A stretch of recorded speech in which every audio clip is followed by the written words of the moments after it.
بسم الله الرحمن الرحيم السلام عليك يا أبا عبد الله السلام عليك يا ابن رسول الله. بسم اللہ الرحمن الرحیم. السلام علیکم یا علی السلام مدد.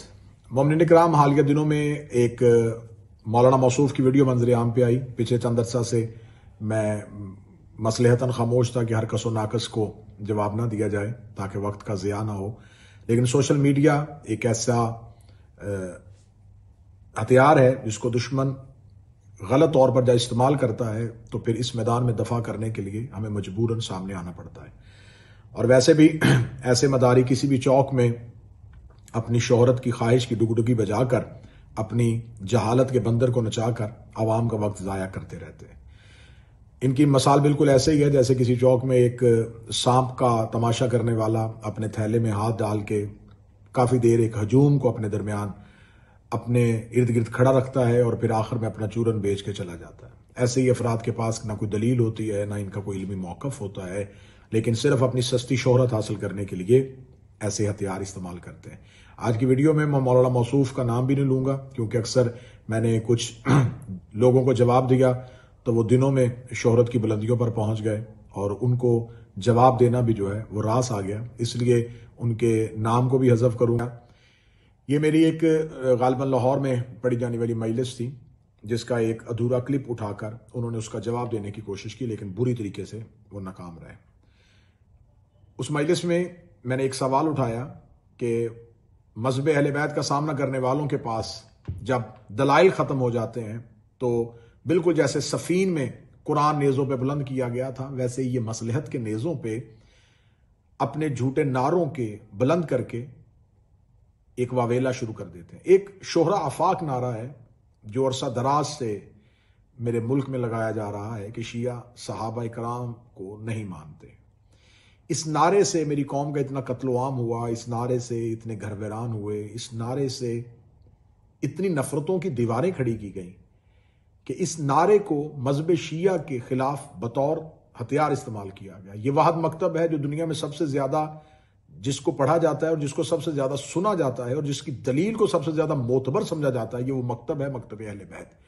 اس مکتب پہ اتنا بدنما داغ لگانے کی کوشش کی گئی. صحابہ کرام رضوان اللہ علیہم اجمعین کی محبت ہر شیعہ کی ایمان اور عقیدے کی علامت ہے. صحابہ کرام کی عزت و عظمت کا ہر شیعہ ببانگ دوہل قائل ہے. مجلس میں موقف یہ تھا کہ آپ ہم پر اعتراض کرتے ہیں کہ آپ صحابہ کو نہیں مانتے، لیکن آپ کچھ شخصیات کو اس نعرے میں ہم سے منوانا چاہتے ہیں. ہمارا سوال آپ سے یہ ہے کہ آپ یہ نہ کہیں کہ ہم صحابہ کو نہیں مانتے. صحابہ کے پاؤں کی مٹی جو ہے وہ ہماری آنکھوں کا سرما ہے، جنہوں نے رسول کی صحبت میں زندگی گزاری ہے. وہ کون لوگ ہوں گے، ان کی عزت و عظمت کو کون پا سکتا ہے؟ ہماری جان قربان، ہمارے لاکھوں سلام ان صحابہ کرام کو. لیکن آپ جن شخصیات کے لیے کہیں تو آپ پھر یہ کہا کریں کہ آپ نعرہ یہ لگائیں کہ آپ صحابہ کو نہیں، کہ آپ ہماری من مرضی کی شخصیات کو نہیں مانتے. تو ایسا تو کہیں بھی نہیں ہوتا کہ آپ یہ کہیں کہ آپ جن کو آپ مانیں ان کو ہی تمام افراد مانیں. صحابہ کرام کی میں نے اس مجلس میں کہا کہ صحابہ کرام کی تعداد 1 لاکھ سے زائد ہے. ان تمام صحابہ کے بارے میں معلومات کی رسائی تو آپ کو نہیں ہے، نہ آپ ان صحابہ کرام کے بارے میں جانتے ہیں. تو جب آپ ان کے بارے میں اتنا جانتے نہیں، نہ آپ کے پاس اتنی معلومات کی رسائی ہے، تو آپ اجتماعی طور پر ہمارے خلاف یہ واویلا کیوں کرتے ہیں کہ یہ شیعہ جو ہے یہ صحابہ کرام کو نہیں مانتے؟ اب اس سوال کے جواب میں نے تو اس سے جواب مانگا تھا کہ اگر آپ یہ کہیں کہ فلاں شخصیت کو نہیں مانتے تو میں سوال کرنا چاہوں گا کہ کیا کبھی امام شافعی کے پیروکار نے امام مالک کے ماننے والوں سے کہا ہے کہ تم میرے امام کی احکامات کو کیوں نہیں مانتے؟ کیا کبھی کسی مالکی نے حنبلی کے خلاف نعرہ بلند کیا ہو؟ کیا کسی حنفی نے کسی مالکی کے خلاف آواز اٹھائی ہو؟ ہر ایک اپنے اپنے امام کا پیروکار ہے، وہ جس کو مانتا ہے وہ اسے مانے.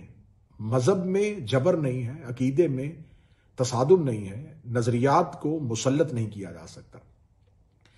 اب میں نے تو سوال یہ رکھا تھا، اب اس جو جاہلانہ طریقے سے اور ایک اپنی جاہلانہ روش کو اپناتے ہوئے انہوں نے کہا کہ آپ نے کہا کہ صحابہ کرام کی تعداد کا نہیں پتا، تو آپ مجھے بتائیں کہ کیا آپ کو انبیاء کرام کی تعداد کے بارے میں پتا ہے؟ تو آپ انبیاء کرام کو سارے انبیاء کے نام آپ بتائیں کہ تمام انبیاء کے نام کیا ہے. تو میرا ان سے یہ سوال ہے کہ ہم نے کب کہا ہے کہ ہم ان انبیاء کرام کو نہیں مانتے؟ وہ سارے علیہم السلام ہیں، وہ سارے ہی ہمارے لیے اللہ کے بھیجے ہوئے نبی جو ہیں وہ ہمارے لیے قابل احترام ہے، ہمارے ایمان اور ہمارے عقیدے کی علامت ہے۔ ان نبیوں میں سے کسی ایک نبی کی عصمت اور عزت پہ شک کرنا کفر ہے۔ ہم ان انبیاء کی عصمت کے قائل ہیں، ہم ان انبیاء کی عظمت کے قائل ہیں۔ خدا نے ان انبیاء کی تفصیلات قرآن میں لکھی ہیں۔ خدا نے یہاں تک بتایا ہے کہ میں نے بعضوں کو بعضوں پر فضیلت دی ہے، میں نے ان میں سے کچھ رسول بنائے ہیں، کچھ اولی العزم بنائے ہیں، کن پر میں نے کتابیں اتاری ہیں، کن نبیوں پر میں نے صحیفے اتارے ہیں، اور پھر ان تمام انبیاء میں سے ہمارے نبی کو سردار بنایا، ہمارے نبی کو خاتم النبیین بنایا۔ تو آپ کو کس نے یہ رائٹ دیا ہے، آپ کو یہ کس نے حق دیا ہے کہ میں بات صحابہ کی کر رہا ہوں اور آپ مقابلے پہ انبیاء علیہم السلام کے بارے میں گفتگو کریں کہ آپ انبیاء کرام کو آپ مجھے بتائیں کہ انبیاء کرام کی تعداد کیا ہے؟ تو اگر آپ نے اسی تناظر میں دیکھنا ہے تو پھر مجھے بتائیں کہ کس نبی نے دوسرے نبی کا قتل کیا تھا، کس نبی نے دوسرے نبی کے خلاف جنگ کی تھی، کس نبی نے دوسرے نبی کا انکار کیا تھا، کس نبی نے دوسرے نبی کو تسلیم کرنے سے انکار کیا تھا؟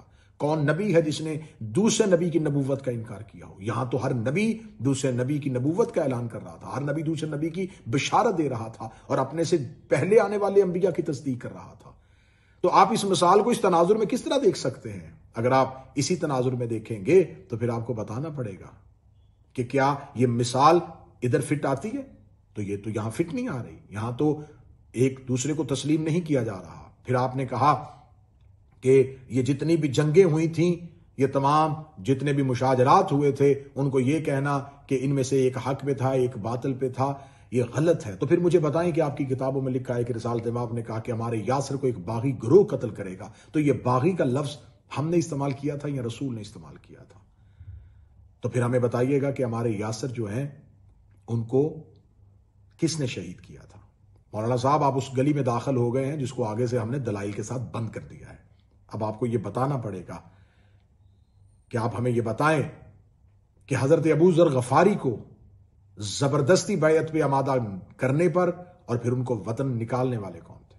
آپ کو بتانا پڑے گا کہ مالک بن نویرہ صحابی جو تھے ان کو قتل کرنے والا کون تھا اور ان کی زوجہ کے ساتھ زنا کرنے والا کون تھا؟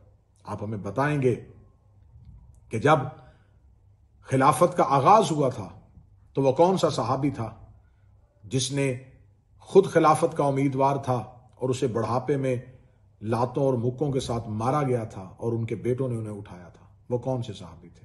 یہ نام آپ کو بتانا پڑے گا۔ آپ کو بتانا پڑے گا کہ وہ کون سے صحابی تھے جن کو گدھے کی کھال میں رکھ کے جلایا گیا تھا۔ آپ کو بتانا پڑے گا وہ کون سے صحابی تھے جنہوں نے ممبروں پہ مولا امیر المومنین کے خلاف سب و شتم کو جائز قرار دیا تھا۔ آپ کو بتانا پڑے گا وہ کون سا صحابی تھا اور وہ کون شخصیت تھی جس نے کسی ایک شخصیت کے بارے میں کہا تھا کہ اس یہودی کو قتل کرو۔ وہ کون تھا جس نے رسالت امام کے سامنے دوسرے کے ایمان پر شک کرتے ہوئے اس کے نفاق کی نشانی کی تھی؟ وہ کون 12 لوگ تھے جن کو عقبہ کی پہاڑی کے واقعے کے بعد رسالت امام نے منافقین کہا تھا اور ان کے جنازے پہ جانے سے اجتناب کا حکم دیا تھا؟ اب آپ کو یہ تمام نام اگلے ویڈیو میں بتانے پڑیں گے کہ وہ تمام افراد کون تھے، پھر آپ بحث کرتے ہوئے اچھے لگیں گے کہ یہ لفظ جچتا ہے یا نہیں جچتا۔ اور آخر میں آپ نے امیر المومنین کا ایک خطبہ، جو امیر المومنین نے اہل بصرہ کے نام، جب انہیں مولا امیر المومنین کو قتل عثمان میں شریک کیا جا رہا تھا تو امیر المومنین نے اہل بصرہ سے جو کلام کیا تھا، آپ نے انہیں صفین کے ساتھ کیسے جوڑ دیا؟ اگر آپ نے جنگ صفین کا خطبہ پڑھنا ہو تو وہ خطبہ ہم آپ کے سامنے سکرین شاٹ میں چلا رہے ہیں، اس خطبے کو پڑھیے گا، خطبہ شکشکیہ کو پڑھیے گا، مولا امیر المومنین کا نہروان کے موقع پہ دیا ہوا خطبہ پڑھیے گا، نہج البلاغہ مکمل پڑھیے گا، تاکہ آپ کو پتہ چلے کہ امیر المومنین نے صفین والوں اور نہروان والوں کی کن الفاظ کے ساتھ مذمت کی ہے اور اپنا حق غصب کرنے والوں کے خلاف کن الفاظ میں احتجاج کیا ہے۔ میرا مالک آپ کو علم کی توفیق عطا فرمائے، لیکن علم کی توفیق اس لیے نہیں آ سکتی کہ آپ باب العلم سے دور ہیں۔ مولا آپ کو باب العلم کی دہلیز پہ آنے کی توفیق عطا فرمائے۔